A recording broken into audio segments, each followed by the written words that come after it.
ಸಮಷ್ಟಿಯಾಗಿ ಪಾಂಡವರು ಅಂದ್ರೆ ಒಂದು ಮುಷ್ಟಿಯ ಹಾಗೆ.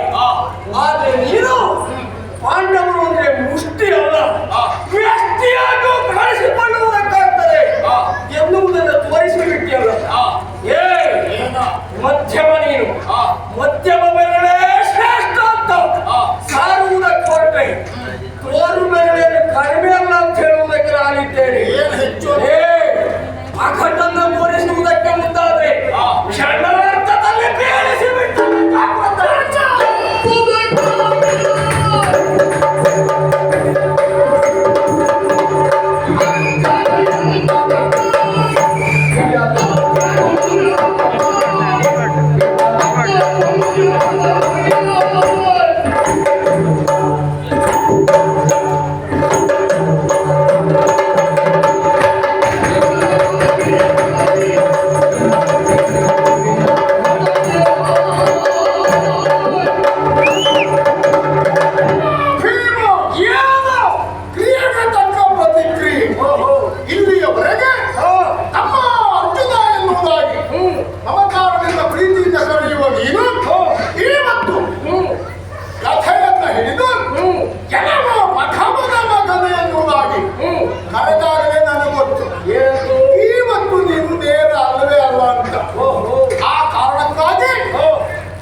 ನಿನ್ನನ್ನು ವಿರೋಧಿಯ ಮುಂದಾಗಿ ಕರೆದಿದ್ದೇನೆ. ಹೇಳಿದೆಯಲ್ಲ, ಯಾವ ಕಾರಣಕ್ಕೂ ಪಾಂಡವರು ಅಂತ ಹೇಳಿದ್ರೆ ಒಂದು ಮುಷ್ಟಿ ಇದ್ದ ಹಾಗೆ ಸಮಷ್ಟಿಯಾಗಿ ಇಲ್ಲಿಯವರೆಗೆ ಬದುಕನ್ನು ಕಟ್ಟಿಕೊಳ್ಳುವಲ್ಲಿ ಐವರು ಒಟ್ಟಾಗಿ ಹೋರಾಟವನ್ನು ನಡೆಸಿದವರು.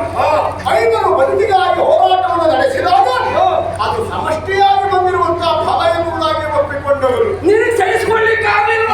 ಖಂಡಿತ ಅದು ಅಲ್ಲವೇ ಅಲ್ಲ. ಮತ್ತೆ ಅದರ ಒಳಮರ್ಮ ಏನು ಎನ್ನುವುದು ನಿನಗೆ ಅರ್ಥ ಆಗಲಿಲ್ಲ ಅಷ್ಟೇ. ಏನದು ನಡೆದು ಹೋಗಿರುವಂತಹ ಮಹಾಭಾರತ ಸಂಗ್ರಾಮದಲ್ಲಿ ಆ ಮಹಾಭಾರತ ಯುದ್ಧದ ಗೆಲುವಿನ ರೂವಾರಿ ಯಾರು? ಅನ್ನ ಧರ್ಮರಾಯರು ತುಂಬಿರುವಂತಹ ಸಭೆಯಲ್ಲಿ ಇಂತಹ ಒಂದು ಪ್ರಶ್ನೆಯನ್ನ ಕೇಳ್ತಾರೆ ಅಂತಾದ್ರೆ ನೀನು ಅಲ್ಲಿಯೇ ಯೋಚನೆ ಮಾಡಬೇಕಿತ್ತು. ಏನಂತ? ಮಹಾಭಾರತ ಯುದ್ಧದ ಜಯ ಪಡೆಯುವಲ್ಲಿ ಸಮಷ್ಟಿಯಾಗಿ ಐವರು ಪಾಂಡವರಿಂದ ಬಂದದ್ದಲ್ಲ, ಒಬ್ಬ ವ್ಯಕ್ತಿಯಿಂದ. ಹಾಗಾದ್ರೆ 18 ದಿವಸದ ಯುದ್ಧದಲ್ಲಿ ಪ್ರತಿ ದಿವಸ ನಡೆದಿರುವಂತಹ ಪ್ರತಿಯೊಂದು ವಿದ್ಯಮಾನಗಳನ್ನು ತಿಳಿದಿರುವ ಅಣ್ಣ ಧರ್ಮರಾಯ, ಶ್ರೇಷ್ಠ ಧರ್ಮರಾಯ, ನಮಗೆ ಹಿರಿಯ, ಅವನೇ ಪ್ರಶ್ನೆಯನ್ನು ಕೇಳ್ತಾನೆ ಅಂತಾದ್ರೆ ಅವನ ಮನಸ್ಸಿನಲ್ಲಿ ಉಂಟು. ಏನಂತ? ಒಬ್ಬನಿಂದಲೇ ಆದದ್ದು. ಆದ್ರೆ ತಾನೇ ಹೇಳಿದ್ರೆ ಉಭಯ ಅಣ್ಣ ತಮ್ಮಂದಿರಿಗೆ ತಾನೇ ವಿರೋಧವನ್ನು ಕಟ್ಟಿದ ಹಾಗಾದೀತು ಎನ್ನುವ ಕಾರಣಕ್ಕಾಗಿ ಯೋಗ್ಯತೆ ಇದ್ದವ ಹೇಳಿಕೊಳ್ಳಲಿ ಎನ್ನುವ ಕಾರಣಕ್ಕಾಗಿ ಅವಕಾಶ ಕೊಟ್ಟ. ಆದ್ರೂ ಅಣ್ಣ ಕೇಳಿದಾಗ ನಾನು ಸ್ವಲ್ಪ ಸುಮ್ಮನೆ ಇದ್ದೆ, ನೋಡೋಣ ಯಾರಾದ್ರೂ ಹೇಳ್ತಾರ ಅಂತ. ನೀವು ಯಾರು ಹೇಳಿಲ್ಲ. ಹಾಗಾದ್ರೆ ನಿಮಗೂ ಮನಸ್ಸಿನಲ್ಲಿ ಅರ್ಜುನನೇ ಈ ಗೆಲುವಿಗೆ ಕಾರಣ ಎನ್ನುವುದಿದ್ದರಿಂದ ಸುಮ್ಮನೆ ಉಳಿದಿದ್ದೀರಿ ಎನ್ನುವುದಾಗಿ ಭಾವಿಸಿ ನಿನ್ನಷ್ಟಕ್ಕೆ ಯಾಕೆಂದ್ರೆ ನೀವೆಲ್ಲ ನನ್ನನ್ನೇ ಪ್ರೋತ್ಸಾಹಿಸ್ತೀರಿ, ಅರ್ಜುನನೇ ಇದನ್ನು ಗೆದ್ದವ ಎನ್ನುವುದಾಗಿ ಹೇಳ್ತೀರಿ ಅಂತ ಕಾಲನ್ನು ಬಿಟ್ರೆ ನಾನು ಗೆದ್ದವ ಎನ್ನುವುದಾಗಿ ನಿಮ್ಮ ಬಾಯಲ್ಲಿ ಬರ್ತದೆ ಪ್ರೋತ್ಸಾಹವನ್ನು ಕೊಡುವ ಸಮಯದಲ್ಲಿ ಬೇಕಾದಷ್ಟು ಪಟ್ಟಿದ್ದೇವೆ. ಹಾಗಾಗುತ್ತೆ ನಿನ್ನ ಅಹಂಕಾರಕ್ಕೆಲ್ಲ ನಮ್ಮದು ಪ್ರೋತ್ಸಾಹ ಇಲ್ಲದೆ ಅಲ್ಲಿಯವರೆಗೆ ಅಹಂಕಾರದ ಪ್ರಶ್ನೆಯೇ ಬರಲಿಲ್ಲ. ಅಣ್ಣ ಧರ್ಮರಾಯ ಪ್ರಶ್ನೆ ಕೇಳಿದಾಗಲೂ ನಾನು ಎಂದು ನಿಂತು ಆತ್ಮವಿಶ್ವಾಸದಿಂದ ಹೇಳಿದ್ದೇನೆ, ಮಹಾಭಾರತ ಸಂಗ್ರಾಮದಲ್ಲಿ ಗೆಲುವಿನ ರೂವಾರಿ ನಾನು ಎನ್ನುವುದಾಗಿ. ಅಣ್ಣ ಧರ್ಮರಾಯರಿಗೂ ಉಳಿದವರಿಗೂ ಸಮಾಧಾನ ಆಗಿದೆ. ಹೊಟ್ಟೆ ಕಿಚ್ಚಿನ ಪಿಂಡ ನಿನಗೆ ಬೇರೆಯವರಿಗೆ ಏಳಿಗೆಯನ್ನು ನೋಡಿದ್ರೆ ಸಹಿಸಲಿಕ್ಕೆ ಆಗುವುದಿಲ್ಲ, ಬೇರೆಯವರ ಉತ್ಕರ್ಷವನ್ನು ಕಂಡು ಸಹಿಸುವುದಕ್ಕಾಗುವುದಿಲ್ಲ. ಹೆಚ್ಚಾನು ತಮ್ಮ ಅರ್ಜುನನ ಏಳಿಗೆಯನ್ನು ಸಹಿಸುವುದಕ್ಕೆ ನಿನಗೆ ಸಾಧ್ಯ ಎನ್ನುವುದು ಮೊನ್ನೆಯ ದಿವಸ ನಡೆದಂತೆ ಘಟನೆ ಸಾಕ್ಷಿ. ನೀನಲ್ಲ ಗೆದ್ದದ್ದು, ನಾನು ಎನ್ನುವುದಾಗ ಸರಿಯಾಗಿ ಹೇಳಿದ್ದೇನೆ. ಸರಿಯಾಗಿ ಅಲ್ಲ, ಅಹಂಕಾರದಿಂದ ಹೇಳಿದ್ದು ನೀನು. ಕಾರಣ ಇಲ್ಲದೆ ಇಲ್ಲ. ಅಣ್ಣನ ಮನಸ್ಸಿನಲ್ಲಿ ಮಹಾಭಾರತವನ್ನು ಜಯಿಸಿದವರು ವಾರಿ ಭಾರತ ಎನ್ನುವುದು ಉಂಟು ಅಂತಾದ್ರೆ ಭಾರತನೇ ಇದಕ್ಕೆ ಉತ್ತರವನ್ನು ಕೊಡ್ತಾ ಇದ್ದ.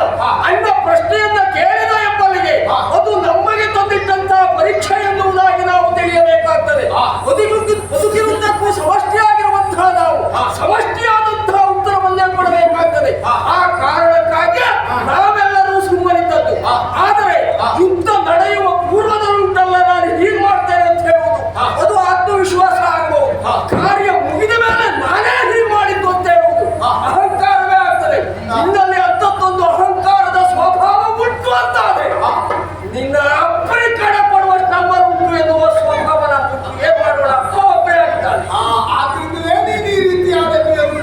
ಗೊತ್ತಾಗಿದೆ. ಯಾವಾಗ ನೀನು ಅಹಂಕಾರಿಯಾಗಿ ಅರ್ಜುನ ಗೆದ್ದದ್ದಲ್ಲ ತಾನೇ ಗೆದ್ದದ್ದು ಎಂಬುದಾಗಿ ಹೇಳಿಕೊಂಡೆಯೋ ಅದರ ಇತ್ಯರ್ಥಕ್ಕಾಗಿ ನಮ್ಮದೇ ಹೋರಾಟ. ಹಾಗಾದ್ರೆ ಹೋರಾಟದಲ್ಲಿ ಗೆದ್ದವರು ಯಾರು ಎಂದು ಇತ್ಯರ್ಥ ಆಗಬೇಕು ಅಂತಾರೆ. ಮಹಾಮನದಲ್ಲಿ ನಾನು ಅಥವಾ ನೀನು ಎನ್ನುವುದರ ನಿರ್ಣಯಕ್ಕಾಗಿ ಇವತ್ತು ಉಂಟಾದದ್ದು ಈ ಯುದ್ಧ. ಈ ಯುದ್ಧ ಪ್ರಾರಂಭದಲ್ಲಿಯೇ ನಾನೇನು ಎನ್ನುವುದನ್ನು ನಿನಗೆ ತೋರಿಸ್ತಾ ಇದ್ದೆ. ಮಹಾಭಾರತದ 18 ದಿವಸಗಳಲ್ಲಿ ತೋರ್ಪಡಿಸಿದ ಸಾಹಸ, ಒಂದು ದಿವಸದ ಸಾಹಸ ಇವತ್ತು ತೋರಿಸಿದ್ರೆ ಭೀಮ ಇಲ್ಲಂತಾಗ್ತಿತ್ತು. ಆದ್ರೂ ಕೈತಟ್ಟಿದ್ದೇನೆ ಯಾಕೆ ಗೊತ್ತಾ? ಯಾಕೆ? ಅಗ್ರಜ ಎಂಬುದಕ್ಕಾಗಿ. ನನಗಿಂತಲೂ ಹಿರಿಯ ನೀನು, ನನಗೆ ಅಣ್ಣ ನೀನು, ಅಣ್ಣನೆನ್ನುವಂತ ಗೌರವದಿಂದ ಬಿಟ್ಟಿದ್ದೇನೆ. ಬಿಟ್ರೆ ನಿನಗೆ ಭಯ ಪಟ್ಟದಲ್ಲ ಜಾಗ್ರತೆ. ಸುಮೈರ ಏನು ಒಟ್ಟಾರೆ ನೀ ಹೇಳಿದ್ದಕ್ಕೆಲ್ಲ ಹೂವಾಗ್ತೇನೆ ಅಂತ ಹೇಳಬೇಡ. ಮಹಾಭಾರತದ ಓಡಿ ಎನ್ನುವಂತ ಆಗಬೇಕಿದ್ರೆ ಹೇಗೆ ಎನ್ನುವಂತ ಪ್ರಶ್ನೆಗೆ ಉತ್ತರ ಬೇಕಾಗ್ತದೆ. ನೀನು ಏನು ಮಾಡಿದವ ಅಲ್ವೇ ಅಲ್ಲ ಅಂತ ನಾನು ಹೇಳುವುದಿಲ್ಲ. ಹಾಗಂತ ಸಂಗ್ರಾಮದ ನಿರ್ಣಯ ಹೇಗೆ ಎನ್ನುವಂತ ಪ್ರಶ್ನೆ ಬಂದಾಗ ಇರುವ ಪಾಂಡವರಲ್ಲಿ ಯಾರಾದರೂ ಒಬ್ಬರು ಉಳಿದ್ರು ಅಂತಾದ್ರೆ ಕೌರವರಿಗೆ ರಾಜ್ಯ. ಹೌದಾ? ಅದೇ 100 ಜನ ಕೌರವರಲ್ಲಿ ಯಾರಾದ್ರೂ ಒಬ್ಬ ಉಳಿದ ಅಂತಾದ್ರೆ ಪಾಂಡವರಿಗೆ ರಾಜ್ಯ ಇಲ್ಲ, ಕೌರವರಿಗೆ ರಾಜ್ಯ. ಹೀಗಿರುವಾಗ ಇರುವ 100 ಮಂದಿ ಕೌರವರಲ್ಲ ಒಂದು ತೆಗೆದವನ. ಹೀಗಿರುವಾಗ ನಿನ್ನದ್ದು ಹೇಗೆ ಗೆಲುವಾಗ್ತದೆ ಅಂತ ಬೇಡವಾ? ಅದು ನಿರ್ಣಯ ಆದದ್ದು ಯಾವಾಗ? ತಥಾಯುದ್ಧ ನಡೆಯುವಾಗ. ಹಾಗಾದ್ರೆ ಕೊನೆಯ ದಿವಸದಲ್ಲಿ ಅಣ್ಣ ಧರ್ಮರಾಯ ಕೌರವನನ್ನ ಸರೋವರದಿಂದ ಮೇಲೆಬ್ಬಿಸಿದಾಗ ಹೇಳಿದ್ದು ಬಿಟ್ರೆ ತಥಾಯುದ್ಧದ ಪ್ರಾರಂಭದಲ್ಲಿ ಆ ನಿರ್ಣಯ ಇದ್ದದ್ದಾಗಲೇ ಅಲ್ಲ. ಹಾಗಾಗಿ ಕೊನೆಯ ದಿವಸದ ಆಯುದ್ಧದಲ್ಲಿ ಅಣ್ಣ ಯಾಕೆ ಹೇಳಿದ? ಯಾಕೆ? ಅಲ್ಲಿಯವರೆಗಾಗಿ ಉಳಿದಂತ ಎಲ್ಲಾ ಕೌರವರನ್ನು ಕಳೆದುಕೊಂಡಿರುವಂತಹ ದುರ್ಯೋಧನ ಏಕಾಗಿ ಆಗಿದ್ದಾರೆ. ಒಬ್ಬರನ್ನೇ ಗೆದ್ದರೆ ಇದ್ದದ್ದೇ ಕೌರವ ಒಬ್ಬ. ಉಳಿದವರು ಯಾರು? ಕೊನೆಯ ದಿವಸ ಏನು ಎನ್ನುವುದು ಮಾತ್ರ ನಡೆದ 18 ದಿನಗಳನ್ನು ಒಗ್ಗೂಡಿಸಿ ಹೇಳುವಾಗ ಇರುವ 100 ಜನರನ್ನು ಒಂದು ಮುಗಿಸಿದವನಾರು ಅಂತ ಹೇಳುವುದು ಖಂಡಿತ ಅದು ಮುಖ್ಯ ಆಗಲೇ ಅಲ್ಲ. ಯಾಕೆ? ಉಳಿದ 100 ಜನರನ್ನು ಕೊಲ್ಲುವುದಕ್ಕಿಂತ ಪ್ರಥಮವಾಗಿ ಕೌರವನ ಸೇನೆ 11 ಅಕ್ಷೋಹಿಣಿ, ಪಾಂಡವರ ಸೇನೆ ಕೇವಲ 7 ಅಕ್ಷೋಹಿಣಿ. 11 ಅಕ್ಷೋಹಿಣಿಯ ಸೇನೆಯಲ್ಲಿ ಅಧಿರಥ ಮಹಾರಥರೆಲ್ಲರೂ ಇದ್ದರು, ಮಹಾವೀರರೆಲ್ಲರೂ ಇದ್ದರು. ಅಂತ ವೀರಾಧಿ ವೀರರನ್ನೆಲ್ಲ ತಲೆಗೆ ಒರಗಿಸಿದವ ಈ ಪಾರ್ಥ ಎನ್ನುವುದನ್ನು ನೀವು ಒಬ್ಬರೇ ಅಲ್ಲವೇ ಅಲ್ಲ. ನಾವು ಅದೆಷ್ಟೋ ರೀತಿಯ ಸಾಹಸವನ್ನು ಕಾಣಿಸಿಕೊಟ್ಟಿದ್ದೇವೆ. ಹಾಗೆ ಹೇಳುವುದಕ್ಕೆ ಹೊರಟೆ 10 ದಿವಸಗಳ ಪರ್ಯಂತರವಾಗಿ ಯುದ್ಧವನ್ನು ಮಾಡಿದಂತ ವಿಶ್ವಾಚಾರ್ಯರು ಶರಶೈಯನ್ನು ಏರುವುದಕ್ಕೆ ಕಾರಣೀಕರ್ತರಾದವ ನೀನಲ್ಲವೇ ಅಲ್ಲ. ಕೃಷ್ಣನ ಉಪಾಯ ಇನ್ನು ದ್ರೋಣಾಚಾರ್ಯರು ಹಿಡಿದ ಧನುರ್ಬಾಣಗಳನ್ನು ಕೆಳಗಿಟ್ಟು ಕ್ಷಣ ಸನ್ಯಾಸವನ್ನು ಸ್ವೀಕರಿಸಿದಾಗ ಅವರಿಗೆ ಸಾವು ಬಂತು ಅಂತಾದ್ರೆ ಅದಕ್ಕೂ ಕಾರಣ ನೀನಲ್ಲವೇ ಅಲ್ಲ ಮತ್ತೊಬ್ಬ. ಇನ್ನು ಕರ್ಣ ಪರ್ವದಲ್ಲಿ ಕರ್ಣ ಸಾಯುವಾಗ ಏನು ನಿನ್ನ ವಿಕ್ರಮ ಏನುಂಟು ಬಿದ್ದ ಮೇಲೆ ನೀ ಅವನನ್ನು ಕೊಂದದ್ದು. ಕೆಲವು ಮಾಡಿದ್ದೆ ಕೆಲವು ಮಾಡಿದ್ದಲ್ಲ, ಬಿದ್ದ ಮೇಲೆ ಮಾಡಿದ್ದಲ್ಲ. ಆ ರೀತಿ ಬೀಳುವುದಕ್ಕೆ ನಾವು ಕಾರಣರಾಗಿದ್ದೇವೆ ಅಲ್ಲವೇ ಅಲ್ಲ. ಹಾಗೆ ಎಲ್ಲವೂ ಬೇರೆಯೇ ಕಾರಣ ಅಂತಾದ್ರೆ ಕೊನೆಯ ದಿವಸದ ಯುದ್ಧದಲ್ಲಿ ಕೌರವನನ್ನು ನೀನು ಕೊಂದದ್ದಲ್ಲ, ಮತ್ತೆ ಕೃಷ್ಣ ಕೊಂದದ್ದು. ಅದು ಹೇಗೆ? ಅವನ ತಲೆಗೆ ಹೊಡೆಯಬೇಕು, ತೊಡೆಗೆ ಹೊಡೆಯಬೇಕು ಎನ್ನುವುದಾಗಿ ಕೃಷ್ಣ ಸನ್ನೆ ಮಾಡದೇ ಇದ್ರೆ ನೀ ಸುಮ್ಮನೆ ಗದ ಹಿಡ್ಕೊಂಡು ಯಾಕೆ ಸುಮ್ಮನೆ ಇರ್ಬೇಕು? ಗದಾ ಯುದ್ಧದಲ್ಲಿ ತೊಡೆಯ ಭಾಗಕ್ಕೆ ಹೊಡೆಯುವುದು ನಿಷಿದ್ಧ ಎನ್ನುವುದೇ ನನಗೆ ಗೊತ್ತಿಲ್ವಾ? ಆದರೂ ವಸ್ತ್ರಾಭರಣದ ಕಾಲದಲ್ಲಿ ನಾನು ಮಾಡಿದ ಪ್ರತಿಜ್ಞೆ ಯಾವುದು? ಯಾವ ತೊಡೆಯನ್ನ ತಟ್ಟಿ ನೀನು ಪ್ರಚೋದನೆಯನ್ನ ಕೊಟ್ಟಿದ್ದೀಯೋ ಆ ತೊಡೆಯನ್ನೇ ಮುರಿತೇನೆ ಎನ್ನುವುದಾಗಿ ಕೃಷ್ಣ ಸನ್ನೆಯನ್ನ ಮಾಡದೆ ಒಂದು ಸ್ವಲ್ಪ ತಡ ಮಾಡಿ ನಾನು ತೊಡೆ ಮುರಿತಿದ್ದೆ ಬಿಟ್ರೆ ತೊಡೆ ಮುರಿಯುವುದೇ ಆಗಿತ್ತು. ನೀ ಸ್ವಲ್ಪ ತಡ ಮಾಡಿ ತೊಡೆ ಮುರಿಯುವುದರೊಳಗೆ ಅವನಿಗೆ ತಲೆ ಮಾಡಿದ್ದಿದ್ದ. ಹಾಗಾಗಿ ಕೃಷ್ಣ ಸನ್ನೆ ಮಾಡಿ ಹುಚ್ಚಲ್ಲ, ಅವರ ಪ್ರಯತ್ನವನ್ನ ಮಾಡಿದ್ದಾರೆ. ತಲೆ ಭಾಗಕ್ಕೆ ನಿಷಿದ್ಧ ಈಗ ಕೃಷ್ಣ ಸನ್ನೆ ಮಾಡದೇ ಇದ್ರೆ ನೀನು ಅಷ್ಟು ಬೇಗ ಅವನ ತೊಡೆ ಮುರಿಯದೇ ಇದ್ರೆ ಕೌರವ ಏನು ಬಳೆ ಹಾಕಿದ್ದ? ಕೌರವ ಸುಮ್ಮನೆ ಇರುವುದಿಲ್ಲವಾಗಿತ್ತು. ನಿನ್ನ ತಲೆ ಹೊಡೆದು ಹಾಕ್ತಿದ್ದ ಕೌರವರಿಗೆ ಗೆಲುವಾಗ್ತದೆ ಹೇಳುವುದು ಕೊಟ್ಟಿದ್ದ. ಅವರ ಪ್ರಯತ್ನವನ್ನು ನಾವು ಮಾಡಿದ್ದಾರೆ. ಅಷ್ಟು ಸುಲಭದ ತಲೆ ಭೀಮನ ತಲೆ ಎಂದು ಭಾವಿಸಬೇಡ. ಸಣ್ಣ ಶಿಶುವಾಗಿರುವಾಗಲೇ ಬಂಡೆ ಹೊಡೆದವನ ನೀನು ಕೌರವನ ಕಥೆ ಲೆಕ್ಕವೇ ನನಗೆ. ಸಣ್ಣ ಶಿಶುವಾಗಿದ್ದಾಗ ನೀನೇ ಹೋಗಿ ಬಂಡೆ ಹೊಡೆದಂತ ಮೊದಲ ಕೆಲವು ಊಹಾಪೋಹ ತಲೆಯಷ್ಟು ಗಟ್ಟಿ ಅಂತ ತಲೆಗಟ್ಟಿದ್ದಲ್ಲವೇ ಅಲ್ಲ. ಈ ಪ್ರಪಂಚದಲ್ಲಿ ಯಾವ ಹೆಣ್ಣು ಒಪ್ಪುವುದಕ್ಕೆ ಸಾಧ್ಯತೆ ಇಲ್ಲದೆ ಇರುವಂತಹ ಪ್ರಚಲಿತ ವಿಷಯ ಯಾವುದು ಕೇಳಿದ್ದೇನೆ. ನಮ್ಮದನ್ನು ಕೇಳಿದ್ದೇನೆ. ನಮ್ಮದನ್ನು ಕೇಳುವುದನ್ನು ಒಳಗೊಂಡು ನಮಗೂ ಗೊತ್ತು. ಯಾಕೆಂದ್ರೆ ಕೌರವರ ಎದುರುಗಡೆಯಲ್ಲ ನಾವು ನಮ್ಗೆ ಹುಟ್ಟಿ ಬಿಡಬಾರ್ದು ಅಂತ ಭೀಮ ಶಿಶು ಶಿಶುವಾಗಿದ್ದಾಗ ನೀವು ಮಾತಾಡುವಾಗ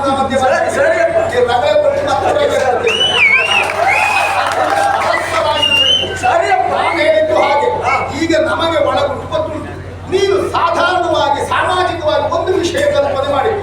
ಒಂದು ಸಣ್ಣ ಶಿಶು ಆ ಬಂಡೆಯ ಮೇಲೆ ಬಿದ್ದರೆ ಎಲ್ಲಿಯಾದ್ರೂ ಎಷ್ಟೇ ಬಲಿಷ್ಠ ಶಿಶುವೇ ಹೌದಾದ್ರು ಬಂಡೆ ಹೊಡಿಲಿಕ್ಕೆ ಸಾಧ್ಯ ಇಲ್ಲ. ಆದ್ರೆ ಸಾಧ್ಯವಾಯಿತು ಯಾಕೆ? ಅದೆಲ್ಲ ಊಹಾ ಅದೆಲ್ಲ ದೈವ ಸಂಕಲ್ಪ. ಈಗ ಕಾಗೆ ಕುಳಿತುಕೊಳ್ಳುವುದಕ್ಕೂ ಮರದ ಗೆದ್ದು ಮುರಿಯುವುದಕ್ಕೂ ಸರಿಯಾಯಿತು ಎನ್ನುವ ಹಾಗೆ ಅಷ್ಟೊತ್ತಿಗೆ ಅದು ಮುರಿದದ್ದು ಬಿಟ್ಟರೆ ಕಾಗೆ ಕುಳಿತದ್ರಿಂದಲೇ ಬಿದ್ದದ್ದಲ್ಲ. ನೀನಷ್ಟೊತ್ತಿಗೆ ಆ ಬಂಡೆ ಮೇಲೆ ಬಿದ್ದಾಗ ಬಂಡೆ ಹೋಳಾಯಿತು ಬಿಟ್ರೆ ನೀ ಬಿದ್ದದ್ರಿಂದಲೇ ಹೋಳ ಮಾಡಿದ್ದಲ್ವೇ ಅಲ್ಲ? ಹಾಗೆ ಏನ್ ಹಾಗೆ ನಮ್ಮ ಹುಟ್ಟುವುದಕ್ಕಿಂತ ಪೂರ್ವದಲ್ಲಾದಂತಹ ನಮ್ಮ ಎದುರಿಗೆ ಎಂತದ್ದು ಅಂತ ಹೇಳುವವರು ಕೆಲವರಿಗಿಂತ ಅದಕ್ಕಿಂತಲೂ ನೀ ತಿಳ್ಕೊಳ್ಬೇಕಾದದ್ದು. ಭೀಷ್ಮ ಪರ್ವದಲ್ಲಿ ನಾನು ಹೋದದ್ದಲ್ಲ, ಭೀಷ್ಮರನ್ನ ನಾನು ಸೋಲಿಸಿದ್ದಲ್ಲ, ಎಂತದ್ದು ಇಲ್ಲ. ಕೆಲಸ ಮಾಡಿ. ಹಾಗಾದ್ರೆ ಕೊನೆಯ ಸಂದರ್ಭದಲ್ಲಿ ಭೀಷ್ಮರು ಹೇಳಿದ್ದೇನು? ಪಾರ್ಥನಸ್ತ್ರದಿ ನೊಂದೇನ ಕಟ ಎಂತ ಮಾಡುವುದು ಶಿಖಂಡಿ ಬಂದದ್ರಿಂದ ಸಾಯ್ತಾ ಇದ್ದೇನೆ ಅಂತ ಹೇಳಲಿಕ್ಕೆ ಆಗುದಿಲ್ಲ. ಅಷ್ಟೊತ್ತಿಗೆ ಯಾವ್ದಾದ್ರು ಒಂದು ವಾಕ್ಯ ಬೇಕಾಗಿತ್ತು, ನಿನ್ನ ಹೆಸರು ಸೇರಿಸಿದ್ರು. ಶಿಖಂಡಿಯನ್ನು ನಾನು ಆಹ್ವಾನ ಕೊಟ್ಟಂತ ಹಾಗಾದ್ರೆ ಯೋಚನೆ ಮಾಡು. ಅಲ್ಲಿ ಭೀಷ್ಮರ ದೌರ್ಬಲ್ಯ ಬಿಟ್ರೆ ನಮ್ ಕೈಲಿ ಆಗುವುದಿಲ್ಲ. ಶಿಖಂಡಿಯವರೇ ನೀವು ಬನ್ನಿ ಅಂತ ನಾವೇನೇ ಕೊಟ್ಟು ಕರೆದಂತ ಕೇವಲ ಭೀಷ್ಮರಿಗೆ ಅಂತ ಹೇಳಬೇಡ. ಪಾಂಡವರ ಮೇಲಿನ ವ್ಯಾಮೋಹವೂ ಉಂಟು. ಹಾಗಾಗಿ ಪ್ರತಿ ದಿವಸ ಇಷ್ಟು ಜನರನ್ನ ಕೊಲ್ತೇನೆ ಹೇಳಿದಂತಹ ನಮ್ಮ ಕಚ್ಚ ಪಾಂಡವರಲ್ಲಿ ಒಬ್ಬರನ್ನ ಕೊಲ್ತೇನೆ ಅಂತ ಹೇಳಿಲ್ಲ. ಹಾಗೇನಾದ್ರೂ ಪ್ರತಿಜ್ಞೆ ಮಾಡಿದ್ರು ಮೊದಲು ಹೋಗು ತಲೆಯೇ ನಿಂತಲೇ ಆಗಿದೆ. ಅದೇ ಹೌದು ಅಂತಾದ್ರೆ ಭೀಷ್ಮ ಪರ್ವದ ಕಾಲದಲ್ಲಿ ಪಾರ್ಥನೇ ಭೀಷ್ಮರ ಎದುರುಗಡೆಯಲ್ಲಿ ಹೋದದ್ದು. ಕೃಷ್ಣನೇ ಗೀತೋಪದೇಶವನ್ನು ಉಪದೇಶ ಮಾಡಿದ್ದು. ಈ ಎಲ್ಲವೂ ನಿನ್ನಿಂದಲೇ ಸಾಧ್ಯ ಅಂತಾದ್ರೆ ನೀನು ಭೀಷ್ಮ ಪರ್ವ ಕಾಲದಲ್ಲಿ ಎಲ್ಲಿ ನಿದ್ರೆ ಮಾಡ್ತಾ ಇದ್ದೆ? ನಾನಿದ್ರೆ ನಾನು ಯುದ್ಧವನ್ನೇ ಮಾಡ್ತಾ ಇದ್ದೆ. ಎಷ್ಟು ತಲೆ ತೆಗೆದಿದ್ದೇನೆ ಅವಾಗ ಅಂತ ಲೆಕ್ಕ ನನಗಿಲ್ಲ. ಮಾಡ್ಕೊಳ್ಬೇಕು ನನಗೆ ಗೊತ್ತುಂಟು. ಹೀಗಿದ್ದು ಕೊಡಿಬೇಡ. ನಾನು ಯಾಕೆ ಅಂದ್ರೆ ನಿನಗೆಲ್ಲ ಮತ್ತು ಹೋಗಿ ನೀನು ಮಾಡಿದ್ದು ಮಾತು ನೆನಪಾಗ್ತಾ ಇರ್ಬೋದು. ಹಾಗಂತ ನಾವು ಬಹಳ ಮಾಡಿದ್ದೇವೆ ಅಂತ ನೆನಪಿಸಬೇಕಲ್ಲ ಪುಣ್ಯಾತ್ಮ.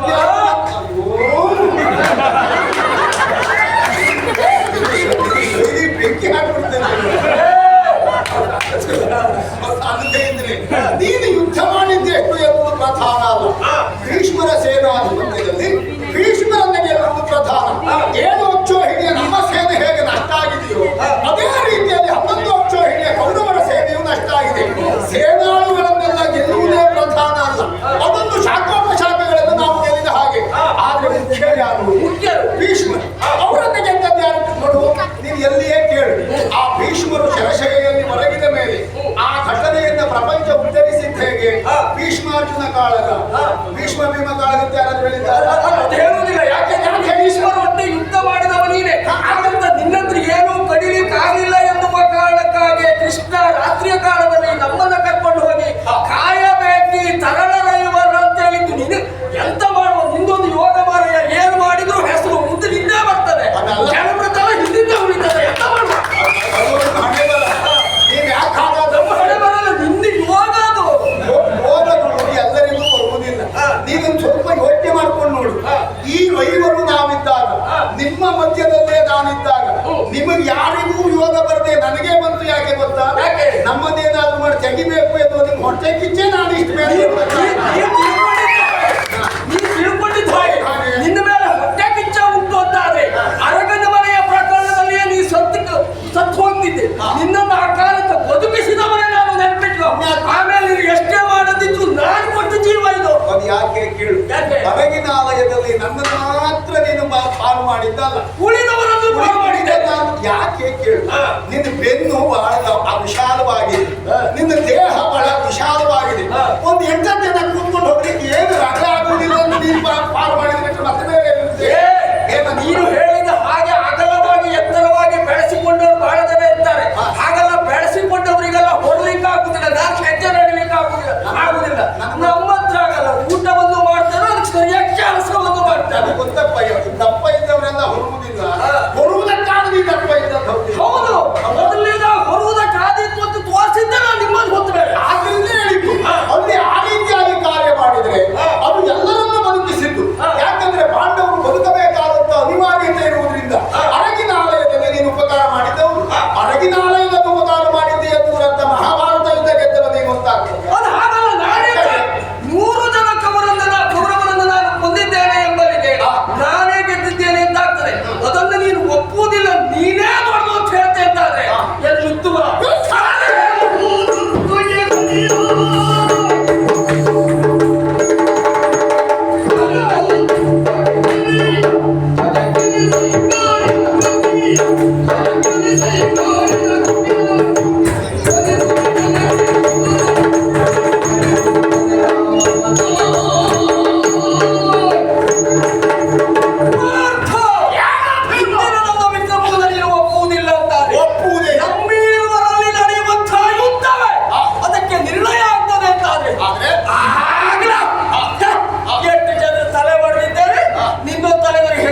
ಆಗಿತ್ತ. ಪಾಪ ಬಂದ್ರೆ ಬರ್ಲಿ, ಅದೇ ಮಾಡುವುದು ಒಳ್ಳೆ. ಪಾಪ ಬಂದ್ರೆ ಬರ್ಲಿ.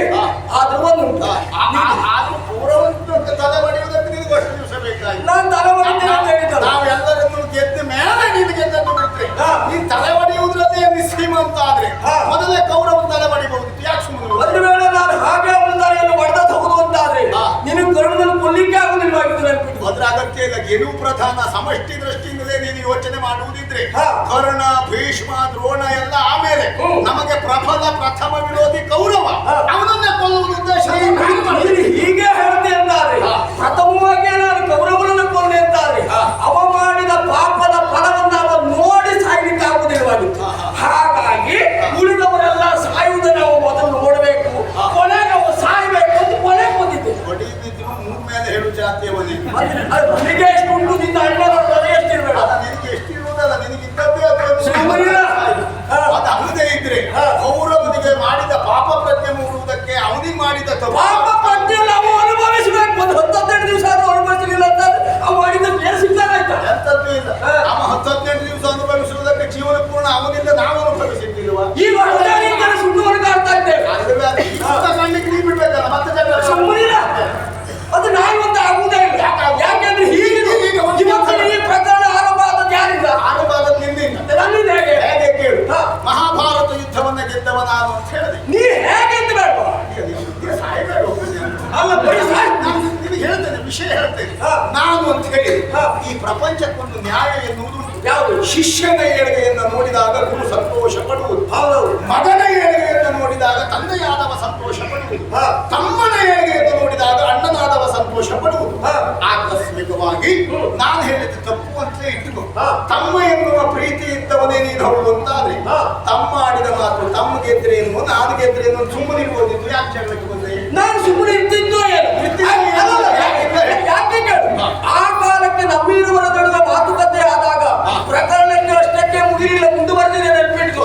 ಆ ಸಂದರ್ಭದಲ್ಲಿ ಬಂದಂತಹ ನಾರದರು ನಮ್ಮನ್ನ ಕೃಷ್ಣನಲ್ಲಿ ಕರೆದುಕೊಂಡು ಹೋಗಿ ಹೀಗೊಂದು ವ್ಯಾಜ್ಯ ಎನ್ನುವುದು ಆರಂಭ ಆಗಿದೆ, ಅದಕ್ಕೆ ಪರಿಹಾರ ಏನು ಎನ್ನುವುದಾಗಿ ಕೇಳಿದಾಗ ಒಬ್ಬರು ಬಾಹುವಿನದೇ ಚಕ್ರ ಎನ್ನುವುದು ಪಡೆಯಿತು, ಚಂಡಿಕೆ ಕುಡಿಯಿತು, ನಾನು ಕಂಡದ್ದು ಅಂತ ಹೇಳ್ತು. ನನಗೆ ತಡ್ಕೊಳ್ಳಿಕ್ಕಾಗಲಿಲ್ಲ. ನನ್ನ ಸ್ವಭಾವವೇ ಹಾಗೆ. ನಾನು ಸಿಟ್ಟು ಬಂದ್ರೆ ನಾನು ಏನು ಮಾಡ್ತೇನೆ, ಏನಕ್ಕೇನು ಮಾಡ್ತೇನೆ, ಏನಕ್ಕೇನು ಮಾಡಲಿಕ್ಕೆ ಹೋಗ್ಕೊಂಡು ಆ ಮಂಡೆಯನ್ನು ಮಾಡ್ತಿದ್ದೇನೆ. ಅಂದ್ರೆ ಅವನಿಗೆ ಮೋಕ್ಷ ಕೊಟ್ಟಿದ್ದೇನೆ, ಅವತ್ಕಾಗೆ ಕಾಯ್ತಾ ಇದ್ದ. ಆಮೇಲೆ ನಾನು ಬರುವಾಗ ನಾನು ಮಾಡಿದ ಕಾರ್ಯವನ್ನ ಹೆಮ್ಮೆಯಿಂದ ಓಹೋ ಇಲ್ಲೇ ದುಶಾಸನನ್ನ ಕೊಂದಿದ್ದೇನೆ, ಇಲ್ಲೇ ಕೌರವನನ್ನ ಕೊಂದಿದ್ದೇನೆ ಈ ಹೇಳುವಾಗ ನಿನಗೆ ತಡ್ಕೊಳ್ಳಿಕ್ಕಾಗಲಿಲ್ಲ. ಆಗ ಮಗವನ ಮಗ ಅಂತ ಹೇಳಿದ್ರೆ ಅದಕ್ಕಾಗೆ ಅವನಿಗೆ ಉಂಟಂತ ಹೊಟ್ಟೆ ಕಿಚ್ಚು ನೀನು ತೋರಿಸಿದ್ಯಲ್ಲ. ಅಂದ್ರೆ ನಾನು ಮಾಡಿದ್ದನ್ನು ನಿನಗೆ ಒಪ್ಕೊಳ್ಳಿಕ್ಕೆ ಆಗುದಿಲ್ಲ, ನೀ ಮಾಡಿದ ಕೆಲ ನೀ ಮಾಡೋದು ನಾನು ಯಾಕೆ ಹೇಳಬೇಕ? ಈಗ ಹೇಳುತ್ತದೆ ನಿನಗೆ ಯುದ್ಧವೇ ಬೇಕು, ಯುದ್ಧದಲ್ಲೇ ನಿರ್ಣಯ ಆಗುವ. ಆದ್ರೂ ಹೀಗೆ ಬಂದ್ರೆ ಆಗುದಿಲ್ಲ. ಮತ್ತೆ ಕರೆ ಕೃಷ್ಣನಂತಾರೆ ಅವ ಸಾರಥ್ಯವನ್ನು ವಹಿಸಿಕೊಳ್ಳಿ. ನೀನು ಕಪ್ಪಿಕೇತನ ಅಲ್ವಾ? ಅಲ್ಲ ಗೊತ್ತಿದೆ, ಕಪ್ಪಿಕೇತನ ಆದದ್ದೇ ಹೇಗೆ ಅದು ನಾನು ನಿಂದೆ. ಯಾಕೆಂದ್ರೆ ಸೌಪದಿಕ ಪುಷ್ಪವನ್ನು ತರುವುದಕ್ಕೆ ಹೋದಾಗ ನನ್ನೆದುರಿಗೆ ಬಂದಂತ ನನ್ನನ್ನೇ ಹನುಮಂತನಲ್ಲಿ ಪಾರ್ಥನಿಗೆ ಕೇತನನಾಗಿ ನೀನಿರಬೇಕು ಅಂತ ವರಮುಖೇನವಾಗಿ ಬೇಡಿಕೊಂಡವ ನಾನು. ಅದರಿಂದ ನೀನು ಕಪಿಕೇತನಾದೆ ಶ್ರೇಷ್ಠನಾದೆ, ನನ್ನದು ಆಕ್ಷೇಪ ಇಲ್ಲ. ಈ ಮಾತು ನೀನು ಹನುಮಂತನಲ್ಲಿ ಹಾಗೆ ಕೇಳ್ಕೊಂಡದ್ದು ಯಾಕೆ ಏನು ನನಗೆ ಗೊತ್ತಿಲ್ಲದೆ ಇದ್ದದ್ದಲ್ಲ. ಯಾಕೆ ನೀನು ವಾಯುಪುತ್ರ, ಅವನು ವಾಯುಪುತ್ರ, ಇಬ್ರು ಒಂದೇ ಕಡೆಯಲ್ಲಿರುವುದು ಶೋಭೆಯಲ್ಲ ಎನ್ನುವ ಕಾರಣಕ್ಕಾಗಿ ಒಂದು ಅವಕಾಶವನ್ನ ಸಮಷ್ಟಿಯಾಗಿ ಪ್ರಯೋಜನ ಪಡೆಯುವುದಕ್ಕಾಗಿ ಸಮರ್ಥನಾದಂತ ಪಾರ್ಥನ ರಥದಲ್ಲಿ ಕೇತನವಾಗಿರುವಂತೆ ಕೇಳ್ಕೊಂಡದ್ದು ಬಿಟ್ಟರೆ ನನ್ನ ಉದ್ಧಾರಕ್ಕಾಗಿ ಅದರಲ್ಲಿ ನಮ್ಮ ದೊಡ್ಡ ಗುಣ ಏನು ಅಂದ್ರೆ ಯೋಚನೆ ಮಾಡ್ಬೇಕು. ನನಗೆ ಬೇಕು, ನನಗಿಂತ ಕೊಡುವಂತ ಕೇಳಿಲ್ಲ.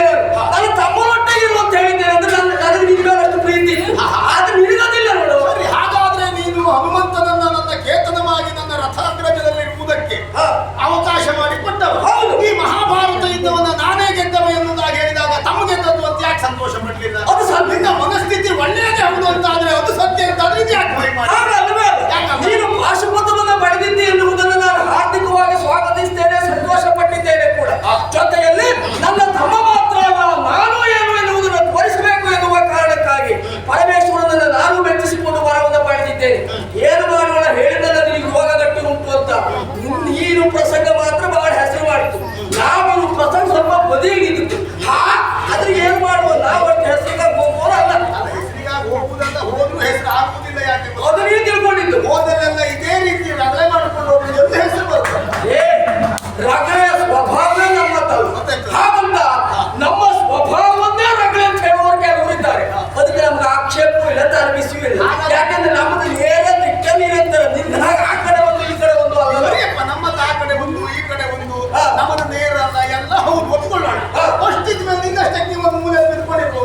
ಬರುವುದಿಲ್ಲ ಅಂತ ಹನುಮಂತ ಬರ್ಬೇಕು ಅಂತ ನಾ ಕರಿಬೇಕು ಬಂದ ನಿನಗೆ ಬೇಕೋ ಬೇಡ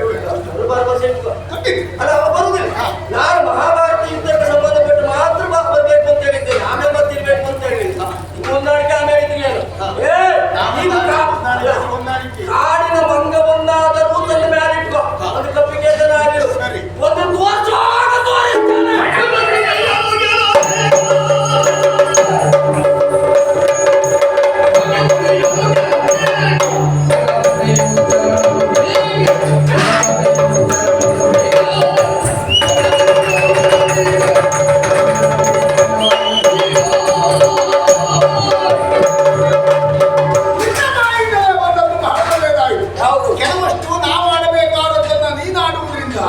ನಿನ್ನ ಬೆಲೆಯನ್ನು ನೀನು ಕಳ್ಕೊಂಡ ಹಾಗೆ ಹೇಳಿದೆಯಲ್ಲ ಹನುಮ ಬರುವುದಿಲ್ಲ, ಸಾಮಾನ್ಯ ಕಬ್ಬಿಯನ್ನು ಕರೆಸಿಕೊ ಅಂತ.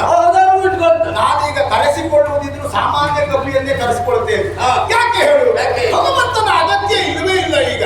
ಮತ್ತೆ ಕೃಷ್ಣನ ಸಾಮರ್ಥ್ಯ, ಕೃಷ್ಣನ ಸಾಮರ್ಥ್ಯವೇ ಅವನು ಇರ್ತದೆ ಅಂತ ಆದ್ರೆ ಹನುಮನನ್ನು ಕರೆಸುವುದು ದೊಡ್ಡ ವಿಷಯ ಅಲ್ಲ.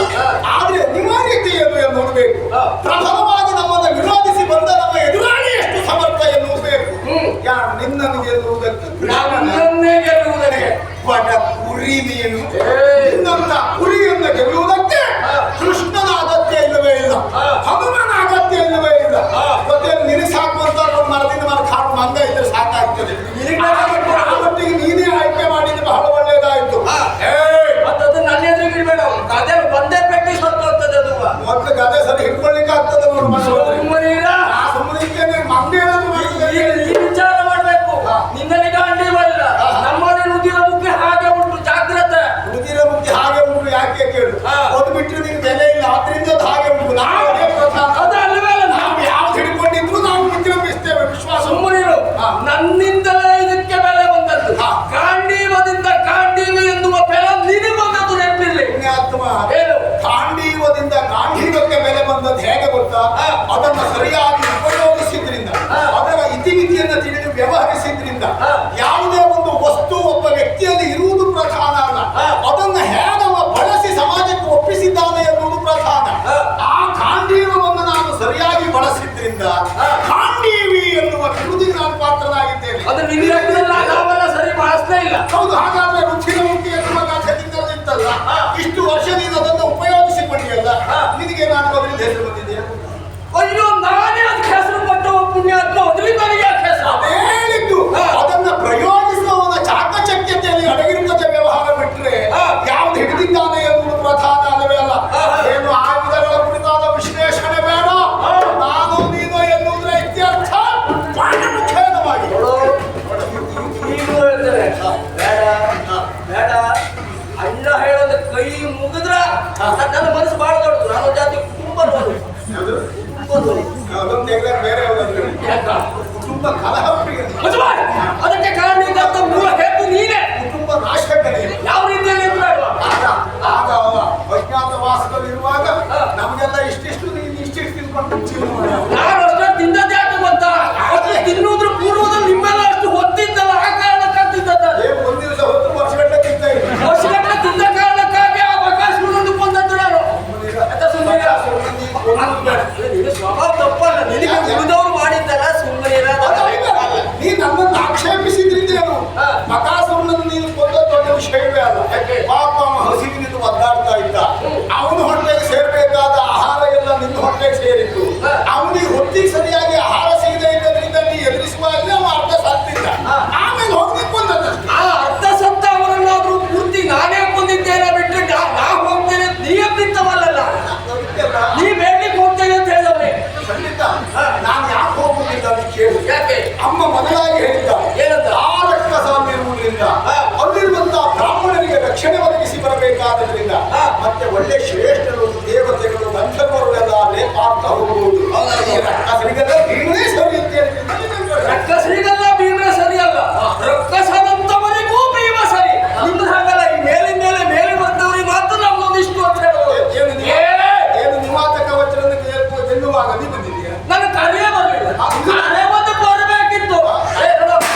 ಆಗುದಿಲ್ಲ. ಅದು ನಿನ್ನ ಅಲ್ಲ, ನಿರ್ವಾತ ಕವಚದ ಪ್ರಕರಣ ಆದ್ರೆ ನಿನಗೆ ಆಹ್ವಾನ ಬರಲಿಲ್ಲ.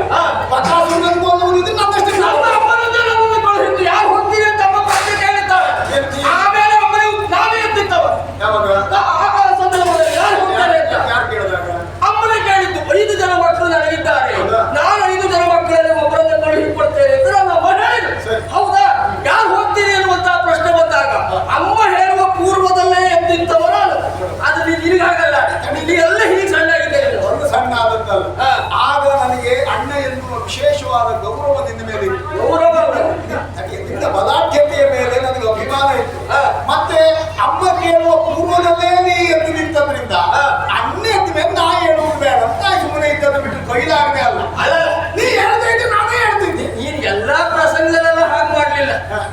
ನಿನ್ನ ಮೈ ಮೇಲೆ ಬಂದ್ರೆ ಕಷ್ಟ ಆಗಬಹುದು ಎನ್ನುವ ಪ್ರಕರಣಗಳಲ್ಲಿ ಮಾತ್ರ ಹಾಗೆ ಮಾಡಿದ್ದೆ ಬಿಟ್ರೆ, ಇನ್ನು ದ್ರೌಪದಿಯನ್ನ ಸ್ವಯಂವರದ ಆ ಸಂದರ್ಭದಲ್ಲಿ ಅಣ್ಣಿ ಎತ್ತ ತಮ್ಮಂದಿರ ಎತ್ತ ಆ ಕಡೆ ಈ ಕಡೆ ನೋಡ್ಲಿಲ್ಲ, ನೀನೇ ಎತ್ತಿದ್ದ ಮನೆ ಅದಕ್ಕುಂಟು ನಮಗೆ ಅದರಿಂದ ಏನ್ ನಷ್ಟ ಆಗಿದೆ? ನಷ್ಟ ಆಗಿದೆ. ಏನ್ ನಷ್ಟ? ಇಲ್ಲಿ ನಷ್ಟ ಲಾಭದ ಪ್ರಶ್ನೆ ಇಲ್ಲ, ನಮ್ಮ ಸಾಧನೆಯ ವಿಷಯ ಮಾತ್ರ ಇಲ್ಲ. ನಾನು ಯಾಕೆ ಎದ್ದು ನಿಂತೆ? ಹಾ. ಅಲ್ಲಿರುವ ಹಣದ ತಹ ಏನು ಗೊತ್ತಾ? ಏನು? ಕೆಳಗೆ ನೋಡಬೇಕು. ಮೇಲೆ ತಿರುಗುತ್ತಿರುವಂತಹ ಮತ್ಸ್ಯಯಂತ್ರಕ್ಕೆ ಕೆಳಗೆ ಆ ತೈಲವನ್ನು ನೋಡಿ ಗುರಿ ಇರಿಸಿ ಬಾಣವನ್ನು ಪ್ರಯೋಗಿಸಬೇಕು. ಅದು ಗೊತ್ತಾದ ತಕ್ಷಣ ನಮ್ಮ ನಾಲ್ವರನ್ನು ನಾನು ನೋಡಲಿಲ್ಲ. ನಾನೇ ಎದ್ದು ನಿಂತದ್ದು ಯಾಕೆ ಗೊತ್ತಾ? ಬಾಣ ಪ್ರಯೋಗಿಸುವುದರಲ್ಲಿ ನಾನು ನಿಷ್ಣಾತ ಎನ್ನುವುದು ನಿಮಗೂ ತಿಳಿದದ್ದು, ಲೋಕಕ್ಕೂ ತಿಳಿದದ್ದು. ಹಾಗಾಗಿ ಇದು ಉಳಿದವರಿಂದ ಆಗುವುದಿಲ್ಲ. ಅಣ್ಣಂದಿರ ಮರ್ಯಾದೆಯನ್ನ, ತಮ್ಮಂದಿರ ಘನತೆಯನ್ನ ಕಾಪಾಡುವುದಕ್ಕಾಗಿ ನಾನೇ ಎದ್ದು ನಿಂತಿದ್ದೇನೆ, ಯಶಸ್ವಿಯಾಗಿದ್ದೇನೆ. ಅದೇ ನೀನೇ ಎದ್ದು ನಿಂತದ್ದಾದ್ರೆ ಬಾಣ ಒಂದು ಕಡೆ, ನೀನೊಂದು ಕಡೆ, ನಾವು ಅಪಮಾನಿತರಾಗಿ ಬರ್ಬೇಕು. ಅದಲ್ವಾ ನಾನು ಹೇಳುವುದಕ್ಕೆ ಹೊರಟದ್ದೇನು ಗೊತ್ತಾ? ಅಲ್ಲಿರುವಂತಹ ಸಮಷ್ಟಿಯ ಸ್ವಭಾವವನ್ನ ಇಷ್ಟು ಬೆಳೆದ ಮೇಲೆ ನೀನು ಬಿಟ್ಟಿಲ್ಲ ಅಂತ ಹೇಳುವುದಕ್ಕೆ ಹೊರಟಿದ್ದು ನಾನು. ಈ ಹಿಂದೆ ತಮ್ಮಂದರಿಗಾಗುವುದಿಲ್ಲ, ಅಣ್ಣನಿಗಾಗುವುದಿಲ್ಲ ಅಂತ ನಾನು ಹೊರಟೆ. ಈ ಎಲ್ಲ ವಿಷಯಗಳಲ್ಲಿ ಅಣ್ಣಂದಿರು ಬೇಡ, ತಮ್ಮಂದಿರು ಬೇಡ ಅಂತ ನೀ ಹೊರಟೆ. ಅಂದ್ರೆ ಇಲ್ಲಿಯವರೆಗೂ ಸಮಷ್ಟಿಯಾಗಿರುವಂತಹ ಪಾಂಡವರಲ್ಲಿ ನಾನೇ ದೊಡ್ಡವ ಎನ್ನುವುದನ್ನು ನೀನು ತೋರಿಸುವುದಕ್ಕೆ ಹೊರಟ ಕಾರಣಕ್ಕಾಗಿ ಈಗ ಈ ಯುದ್ಧ ಎನ್ನುವುದು ಏರ್ಪಟ್ಟದ್ದು. ನೋಡೋ, ಈಗಲೂ ಹೇಳ್ತಾರೆ ಮತ್ತೆ ನಿನ್ನ ಕೊಡುಗೆ ಒಂದೇ ಇದ್ದದ್ದಲ್ಲ. ದ್ರೌಪದಿ ಸ್ವಯಂವರದಲ್ಲಿ ನಾನೇ ಎದ್ದು ನಿಂತದ್ರಿಂದ ಏನೂ ನಷ್ಟ ಆಗಲಿಲ್ಲ. ಅಮ್ಮನ ಮಾತಿನಂತೆ ಗೆದ್ದು ತಪ್ಪಿರುವಂತಹ ದ್ರೌಪದಿ ಐವರಿಗೂ ಮುಡದಿಯಾಗಿದ್ದಾಳೆ. ಹಾಗಾದ್ರೆ ನಾನು ಆ ದಿವಸ ನಿಮ್ಮ ಮೇಲೆ, ಅಣ್ಣನ ಮೇಲೆ ಗೌರವ ಇಲ್ಲದೆ ಇದ್ರೆ ಆದ್ರೂ ಸೇರಬಹುದಿತ್ತು. ಗೆದ್ದದ್ದು ನಾನು, ನನಗೊಬ್ಬನಿಗೆ ಬೇಕು ಅಂತ. ಆದ್ರೆ ಅಮ್ಮನ ಮಾತು ವೇದವಾಕ್ಯ. ಆ ಕಾರಣಕ್ಕಾಗಿ ಐವರು ನಾವು ಮದುವೆ ಆಗಿದ್ದೇವೆ. ಏನು ನಷ್ಟ ಆಗಿದೆ? ನಷ್ಟ ಅಲ್ಲ, ಲಾಭ ಆದದ್ದು. ಹೇಳೋದು ಹೊರಟದೆ. ನಷ್ಟ ಆಗ್ತಾ ಇದ್ದದ್ದು ಈಗ ಯಾಕೆ? ಐವರು ಇದ್ದದ್ದನ್ನ ಒಬ್ಬನೇ ಅಂತ ಮಾಡುವುದಕ್ಕೆ ಹೊರಟ ಕಾರಣಕ್ಕಾಗಿ. ನೋಡು, ಈಗಲೂ ನೀನು ಐವರು ಅಂತ ಹೇಳಿದ್ರೆ ಈಗ ನಾನು ತಿರುಗಿ ಹೋಗ್ತೇನೆ. ಆದ್ರೆ ಒಬ್ಬರೇ ಅಂತ ಹೇಳುವುದಕ್ಕೆ ಹೊರಟೆ ಅಂತಾದ್ರೆ, ನನ್ನನ್ನ ಗುರಿ ಮಾಡುವುದಕ್ಕೆ ಹೊರಟ್ರೆ ಸಿಂಹ ಹಾಗೆ ನಿನ್ನನ್ನೇ ತಿಂತೇನೆ.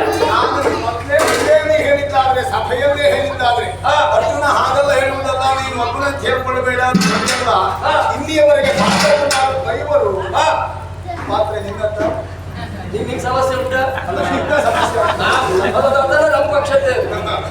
ಅದ ಗೊತ್ತಾಯ್ತು. ಅದು ದೊಡ್ಡ ಪಾತ್ರೆ ನಿನ್ನಂತೆ ಹೇಳ್ತೇವೆ. ಯಾಕಂದ್ರೆ ಈ ಪ್ರಪಂಚದ ಒಂದು ಒಳ್ಳೆ ಅಡುಗೆಯ ಬಾಣ ಸಿಗಲ್ಲ. ನಾವು ಅದರಲ್ಲೂ ಇದ್ದೇವೆ. ಈಗ ಅದೇ ಮಾಡ್ಕೊಂಡಿರುವುದು ಒಳ್ಳೇದು. ಈಗಲೂ ಹಾಗೆ ಇನ್ನೊಂದು ಅಲ್ಲಿಗೆ ಕಳಿಸಬೇಕು ಅಂತ ಆದ್ರೆ ಮಾತಿನಿಂದ ಅಲ್ಲ.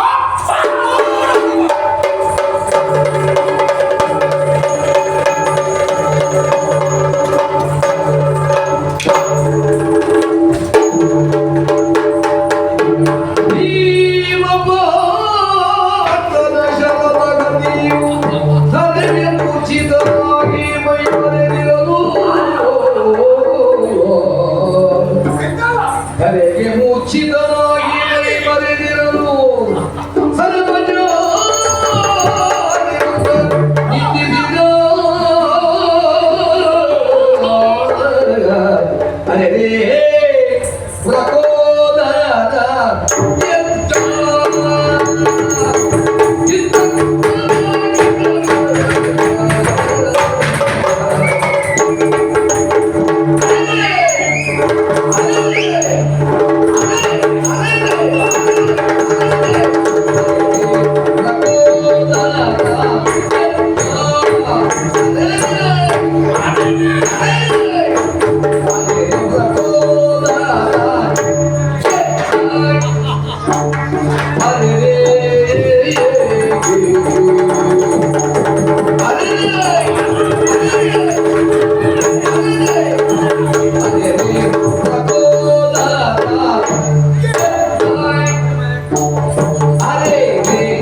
ನಿಜವಾದ ಭೀಮ ಇವ. ಹೀಗೆ ಇರ್ಬೇಕು ಇವ. ಆಗ ಶೋಭೆ. ಅಪ್ಪ ಯುದ್ಧಕ್ಕಾಗಿ ಬಂದ ಹೋರಾಟದಲ್ಲಿ ಅಹಂಕಾರವನ್ನು ಬದಲಾವಣೆಸಿದ. ಎಲ್ಲವನ್ನೂ ಕಾರಣ ತಾನೇ ತಾನೇ ತಾನೇ ಎನ್ನುವುದಾಗಿ ಇವನ ಅಹಂಕಾರದ ಪರಮಾವಧಿ ನಾನು ಎನ್ನುವ ದುರಹಂಕಾರ ಪರಿಣಾಮದಲ್ಲಿ ಗೆಲುವಿನ ರೂವಾರಿಗಳು ಯಾರು?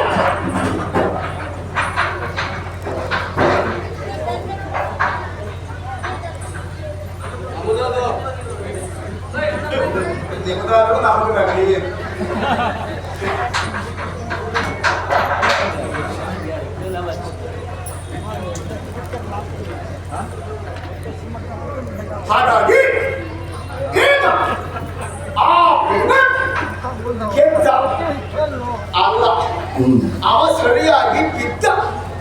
ಹೇಳಿಕೊಂಡಲ್ಲ ದುಷ್ಟನಾದಂತಹ ಕೌರವನನ್ನ ಕುರುಕ್ಷೇತ್ರ ರಣಧಾರಣಿಯಲ್ಲಿ ಸಂಹರಿಸಿದವ. ಆಹಾ, ಕೌರವಾದಿಗಳನ್ನೂ ಸಂಹರಿಸಿ ಯಮಪುರ ಕಟ್ಟಿದ ಮಹಾಧುರಾಧೀರ ತಾನು. ಹಾಗೆ ಹೀಗೆ ಕೇಳ್ಕೊಂಡ. ಅಷ್ಟೆಲ್ಲ ಸಾಹಸ ಇದ್ದದ್ದೇ ಹೋಗುತ್ತಾರೆ. ಈಗ ಏನಾಯ್ತು? ತಮ್ಮನ ಕೈಯಲ್ಲೇ ಬಿಟ್ಟಿದ್ದಿಲ್ಲ. ಅಲ್ಲಿ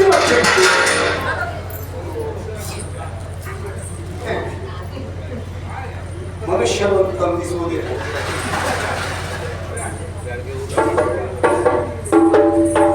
ಏನಾದದ್ದು?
ಗೆದ್ದ ಬಿದ್ದ ಅದೆಲ್ಲ ಆಯ್ತಲ್ಲ.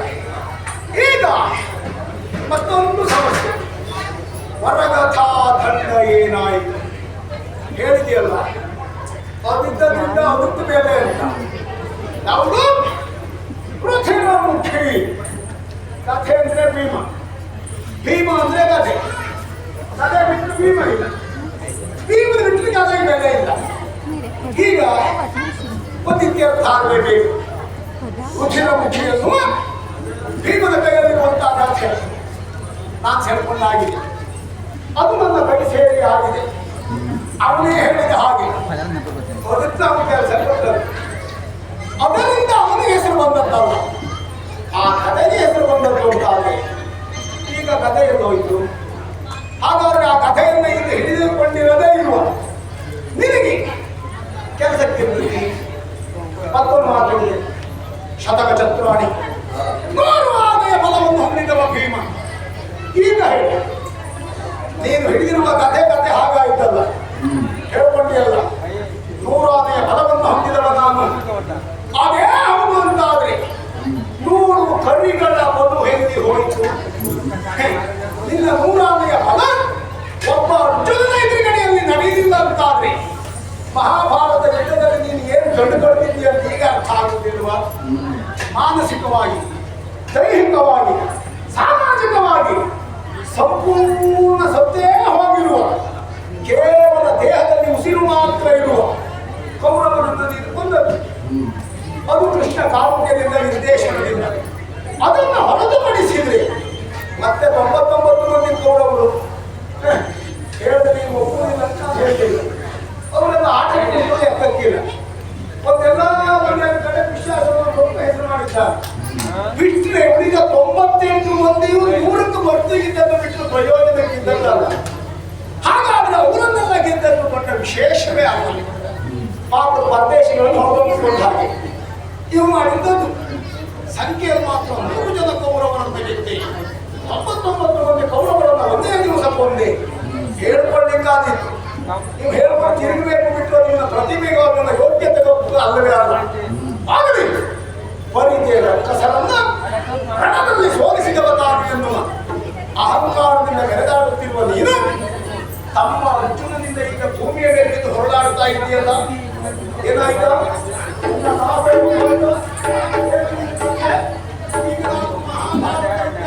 ಅರ್ಜುನ ಅಂತ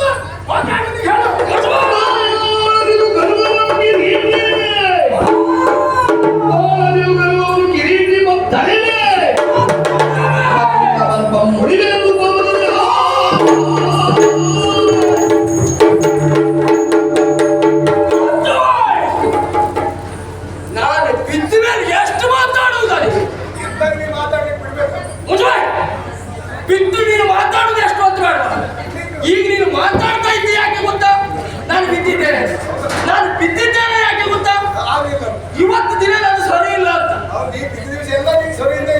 ಅದು ಹಾಗೆ ನಿನಗೆ ಈ ಬಿದ್ದ ದಿವಸ ನಮಗೆಲ್ಲ ನಾವೆಲ್ಲ ಬಿದ್ದದ್ದೆಲ್ಲ ಕೆಟ್ಟದ್ದೆಲ್ಲ ನೆನಪಿಟ್ಕೊಳ್ಳುವುದಲ್ಲ. ನಾವು ಬಿದ್ದಿದ್ರ ಬಗ್ಗೆ ತಲೆ ಬಿಸಿ ಮಾಡಿಕೊಳ್ಳುವುದಿಲ್ಲ. ಎದ್ದು ನಿಂತ ಮೇಲೆ ನಾವು ಹೇಗಾಗಿದ್ದೇವೆ ಎನ್ನುವುದಷ್ಟೇ ಪಥ. ಅದು ನಿನ್ನದು ಮಾತ್ರ ಸ್ವಭಾವ ಅಲ್ಲ, ನಮಗೆ ಬಿದ್ದದ್ದು ನೆನಪುಂಟು, ಬಿದ್ದ ಮೇಲೆ ಎದ್ದು ಏನು ಮಾಡಬೇಕು ಎನ್ನುವುದು ಗೊತ್ತುಂಟು.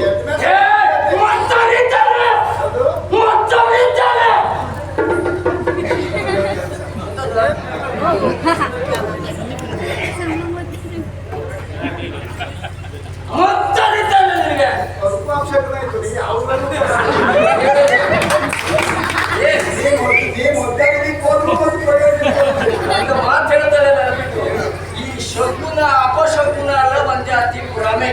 ನಾನು ಅದ್ರ ಮೇಲೆಲ್ಲ ನಂಬಿಕೆ ಇಲ್ಲ. ಇಷ್ಟ ಆದ್ಮೇಲೆ ಎಲ್ಲ ನಮ್ಮ ಪರ ಆಗುವುದು ಯಾಕೆ? ಯಾಕೆಂದ್ರೆ ಇಲ್ಲಿ ಬರೀ ನಿನ್ನ ಲೆಕ್ಕದಲ್ಲಿ ಶಕುನ ಒಳ್ಳೇದುಂಟು, ಆದ್ರೆ ನನಗೆ ಶಕುನ ಸರಿ ಇಲ್ಲ. ಈಗ ನೋಡು ಒಂದ್ ಮೇಲೆ ಕಪ್ಪಾಗಿ ಬಿಡಪಾಯ್ತಲ್ಲ, ಈಗ ನಮ್ಮದೇ ಗೊತ್ತ.